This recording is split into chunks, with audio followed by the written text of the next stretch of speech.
বিলম্বিত বোধোদয়। মমতা বন্দ্যোপাধ্যায় সরকারের প্রকল্প বলে আর বিরোধিতা নয়, বরং উল্টো পথে হেঁটে লক্ষ্মীর ভান্ডার থেকে শুরু করে কন্যাশ্রী, যুবশ্রী সম্পর্কে জনগণকে ওয়াকিবহাল করতে প্রচারে নামল সিপিএম। সম্প্রতি পুস্তিকা ছাপিয়ে এসব প্রকল্পের সুবিধা নিয়ে জনতাকে বোঝাতে কর্মশালা করল দল। বরাবর মমতা বন্দ্যোপাধ্যায়ের বিরোধিতা করা সিপিএম এর এহেন উল্টো পুরাণে স্তম্ভিত অনেকেই। ভোটের ভাঁড়ারে শূন্যতা কাটাতেই কি কমরেডদের এহেন বদল, উঠছে প্রশ্ন। সম্প্রতি মেদিনীপুর শহরে কর্মশালা করলো সিপিএম। সরকারি প্রকল্প সম্পর্কে ওই কর্মশালার জন্য প্রকাশিত পুস্তিকায় সরকারি প্রকল্পগুলি কি এবং কেন নাম ধরে ধরে ওই সব প্রকল্পগুলির সুবিধার কথা উল্লেখ করা হয়েছে।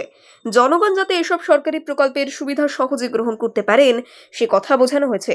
দলীয় নেতাদের কাছে প্রচার সংক্রান্ত দিক নির্দেশিকা দেওয়া হয়েছে বলে খবর। এ বিষয়ে জেলা সিপিএম এর সম্পাদক বিজয় পাল বলেছেন, সরকারি প্রকল্প কোনো দলের নয়। সরকারি প্রকল্প থাকা সত্ত্বেও প্রত্যন্ত এলাকার সাধারণ গরিব মানুষরা তা ভোগ করতে পারেন না। তাদের সচেতন করার লক্ষ্যেই এই কর্মশালা। ব্লকে ব্লকেও এই ধরনের কর্মশালা করার উদ্যোগ নেওয়া হচ্ছে।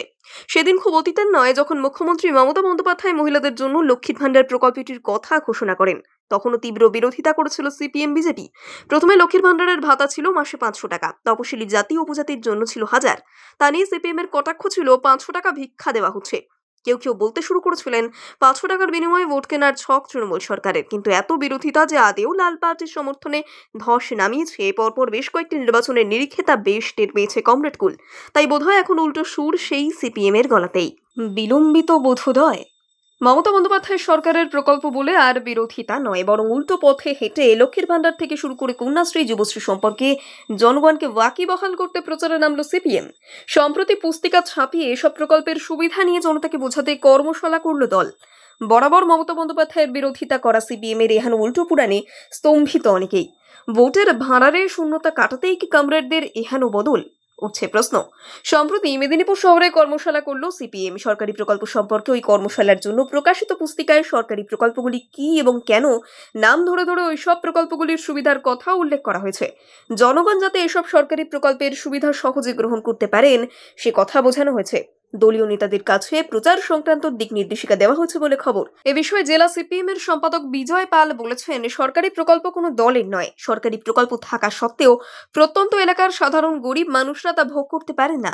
তাদের সচেতন করার লক্ষ্যেই এই কর্মশালা। ব্লকে ব্লকেও এই ধরনের কর্মশালা করার উদ্যোগ নেওয়া হচ্ছে।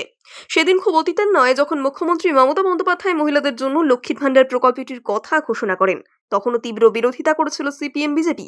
প্রথমে লক্ষ্মীর ভান্ডারের ভাতা ছিল মাসে ৫০০ টাকা, তপশিলি জাতি উপজাতির জন্য ছিল ১০০০। তা নিয়ে সিপিএম এর কটাক্ষ ছিল ৫০০ টাকা ভিক্ষা দেওয়া হচ্ছে। কেউ কেউ বলতে শুরু করেছিলেন ৫০০ টাকার বিনিময়ে ভোট কেনার ছক তৃণমূল সরকারের। কিন্তু এত বিরোধিতা যে আদেও লাল পার্টির সমর্থনে ধস নামিয়েছে, পরপর বেশ কয়েকটি নির্বাচনের নিরিখে তা বেশ টের পেয়েছে কমরেড কুল। তাই বোধহয় এখন উল্টো সুর সেই সিপিএম এর গলাতেই।